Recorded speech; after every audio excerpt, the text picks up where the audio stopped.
Yo, yo, yo, it's your boy Timbo, and today we're reviewing the new Nas album called NASIR. This Nas album has been completely produced by Kanye West, and a lot of people had mixed reactions to that. A lot of people thought it was super dope because Nas has always been seen as the amazing MC, but not the best beat picker. And a lot of people would say, well, that problem is over now because Kanye West is one of the best beat makers of all time. So problem solved. But there were also people saying like, hey, Kanye is also kind of an egomaniac. He could easily take over the entire album. You just let Nas rap on it, and Nas would be fine with just spitting some bars, and then Kanye makes it some experimental 808 heartbreaks crazy album that we don't want from Nas, right? Did that happen? Not really. Let's just go through it track for track and see what we think. Well, the first song is called Not for the Radio, and it's definitely not a radio record, not at all. But, of course, most of the intros of albums are not for the radio most of the time. It's a really gritty, grimy beat, grandiose. It's really a Nas beat, and that's really almost like the only thing I kind of had like a little critique on the song, because I was like, man, like, this is a Kanye album. Of course, this is a Nas album, but it has Kanye production on it. So I was like, maybe they'll hit me with something completely new and surprise me, for the Nas album. But that's not what happened. Even though that's not what happened, there's a guy on it called 070 Shake on the hook, and he's really dope. I would say he killed the hook. Nas talks about Black Kemet, Egyptian gods. Kemet is the old word for the black land in Egypt. So, talking about how Egypt used to be the land of black people, and he talks about Senegal and their fine minerals and diamonds, and just talks about, black issues and how Africa is pretty much the richest country on the planet when it comes to stuff that they have, minerals and spices and diamonds. But it's the people are shit poor, of course. Talks about how Abraham Lincoln wasn't like the biggest friend to black people, and how Fox News was started by a black guy. I didn't know that. I thought Fox News was started by Roger Ailes and Abraham Lincoln. Roger Ailes and Rupert Murdoch. I didn't know that Fox News was started by a black guy, and that apparently is true. And he states pretty much all facts in this song, and it's on Nas's lyrical part. It's really, really dope. The beat itself was dope. It was dope. 070 was dope, but I just thought the beat and the guy on the hook were just like, they were dope, but they just were like, okay, whatever. I don't really care too much, but it was dope. On to the next song. This song is way more my shit, like for real. It's a sample by, of course, Slick Rick, Children's Story, where he's like, cop shot the kid. You can still hear him scream. It's the perfect beat, if you ask me, for talking about issues right now. Because the song before this was really dope, but it's talking about a lot of historical black issues and blah blah blah, and that's dope, and we need to do something about that. But right now, the issue of unarmed black people being shot is fairly easy, if you ask me. So you can just do it like this: cop shot the kid. You know what I mean? Richard Pryor starts it off, which is fucking dope. Rest in peace. Talking about niggas be home at 11, Negroes got to be home at 12. And he it's a great way to show where this song is gonna go.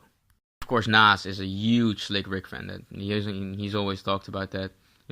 With Cool G Rap. He talks about parents burying their children, not the other way around. Reminds me of Emmett Till. Let's remind him why Cap kneels. That those are some really dope lines.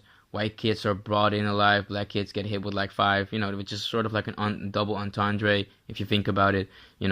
Black kids getting hit with 5. You could say getting hit with 5 years, but you can also say getting hit with 5 bullets. You know what I mean? And that's it. Then it's over, right? No 5 years. You're not even going to the station. Then Kanye comes in, and he actually kind of surprises me because, first of all, he completely, doesn't matter what he's been saying all this time. He does show people that, when it comes to this unarmed black people getting shot thing, he's on the side of the unarmed black people, right? Saying, tell me why do we call the report crime if 9/11 doing the drive-by, right? Really good question. After that, he starts talking a little bit about, understanding understanding both sides, in the sense that of course, cops can become paranoid and blah blah blah. And I thought that was dope that Kanye was saying that, especially because of all the shit he was saying before this. So it kind of clicks. You can kind of understand where he's coming from, but at the same time, you have to, of course, understand that a cop has all the right and has all the power on the planet. The black kid doesn't have a lot of power, right? Cop shoots somebody, he's probably gonna get away with it. If you shoot somebody, you're not gonna get away with it. It's a really easy concept. Next song is called White Label. It's a really dope song with a really dope hook. The sample is by Machiavelli. The song is called Blasphemy. It's a really dope song. I love that song. It feels more like an interlude to the next song. He says some really dope lines. He says, God, it's hard to quit the bottom feeder, lobster eater. When I fast, I see Elijah's features. Talking about Elijah Muhammad, talking about, eating lobster at Red Lobster, and, bottom feeders. It's really dope. I know the consumer behavior. I target that. You impressed with what they're wearing. I started that. Also talking about how a lot of shit that's happening right now, people don't know that, Nas and people from his time started that shit. You know what I mean? Fourth song is called Bonjour, and this is what I'm talking about when I said this track seemed like an interlude, because these two songs mashed together so well, and the Bonjour thing is definitely more of a whole track, more of a complete track, and completely finished, of course. It reminds me of the song called We Major on Late Registration with Kanye and Nas. Kanye doesn't spit on this one, but just the beat reminds me of it, and Nas spin reminds me of it, and the shit that he's saying. Talks about generational wealth and watching out who you have babies with, and that's like some more deep stuff. But except for that, he's just talking about, I'm on my friend shit, you know what I mean, and just doing whatever he wants, fucking chicks, and you know what I mean, sort of. And that's that after party vibe, sort of, that We Major had. You can also find that on this track. Also, this track does seem a little more classy, even, honestly. It's featured by the world famous Tony Robbins. That's his name. I don't know too much about this guy, but I've heard him on other Kanye tracks, and I've always thought he was dope. He killed this. Number 5 is called Everything, and this track is the moment where this isn't a bad track, but when people started talking about Kanye taking over the album, they were talking about this track, right? Because this song is a Kanye song. It's a Kanye song on the Nas album, if you ask me. And this is also the song where The Dream comes in, and that also, I don't really love it too much. Don't get me wrong, I don't sleep on The Dream. I know what he does, and I think he's dope. I just felt like this song is, it was a little whiny and a little much, and it was very much out of nowhere. And I wasn't too big of a fan of it, and that's why The Dream also gets on the next track. I would have preferred it if maybe Tony Robbins would have taken over this track, just to make it more, all come together, and then put The Dream, on the 6th one, and maybe even the 7th one or whatever. But this track isn't bad. I think a lot of people are probably gonna think this track is really dope. I just felt it was really out of place, even though Nas still spits probably one of the best lines on the entire album on this track, because it is one of those deep tracks where Nas is giving it his all lyrically. The first thing he says is, when the media slings mud, we use it to build huts. And that's, of course, that's deep as fuck. Dope, Kilimanjaro bone marrow's the deepest, you know what I mean? Talking about how deep he is. And the Kilimanjaro, how, he's as deep. The Kilimanjaro is huge, you know what I mean? Talks about, I could sell Alaska to Russia, no pressure. That's that Escobar shit, you know what I mean? And after that, he starts talking about his kids. And he has this story about like bringing his kid to get one of her first shots, and how it's this really like crazy dope thing where it's like you're sort of giving your kids the first moment that they're experiencing pain, and that you're just gonna have to go through some hardships in life and some pain and uncomfortable moments, because that's just what life is about. And I don't know. It's just I just thought it was dope the way he painted the picture, and I think it's always dope to hear Nas talk about being a parent, because he has a funny way of looking at it, if you ask me, a dope way of looking at it. He also ends it by saying some people have everything they could have ever in life, and it's still not enough, and that's not Nas, right? And he goes deeper on that further in the tracks, and being one of those people that, has everything and still can't be happy. That's the worst thing you can be in life. I mean, you can't pity anybody less than someone like that.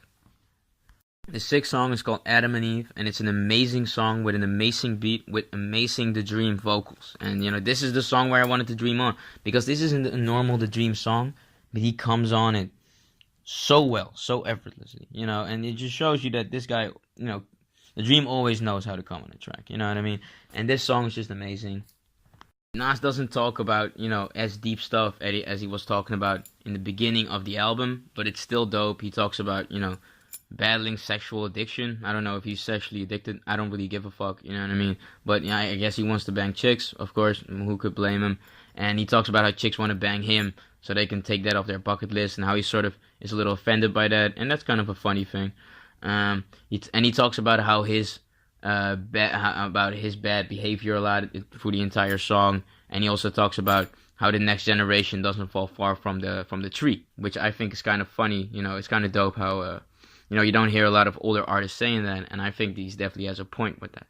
Sample is by gol-e-yakh, and the song is called gol-e-yakh, and it's an old school Iranian song, Iranian rock song. It's one of the first Iranian rock songs of all time. I have some like old school Iranian music on at my mom's place on vinyl, and it's surprisingly good. At least the stuff that I've heard. So I'm definitely gonna check this out.